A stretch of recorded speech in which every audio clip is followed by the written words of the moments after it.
నడి రోడ్డు మీద ఒకడు సిగరెట్ వేళ్ళ మీద పెట్టుకొని గట్టిగా దమ్ము లాగుతాడు, అనిలాగే వదులుతాడు పొగ అని. వదిలేటప్పుడు ఏ రేంజ్లో వస్తుందో తెలుసా పొగ?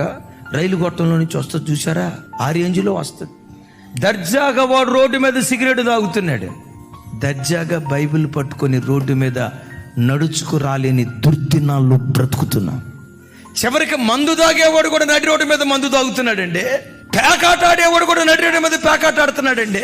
మీడియా అంతటికి తెలిసేటట్లుగా కోడి పందాలు ఆడుతున్నారు ప్రజలు. కానీ ఏం విచిత్రమో తెలియదు, కానీ ఈరోజు పరిశుద్ధ గ్రంథాన్ని పట్టుకొని వీధి మీద గుండా నడుచుకుంటూ మందిరానికి రావాలంటే ధైర్యం చేయలేని పరిస్థితులు. లోకంతో రాజీ పడినంతకాలం, సైతాన్ గాడితో జిగిరి దోస్తుగా ఉన్నంతకాలం వాడు మనల్ని ముట్టుకోడు.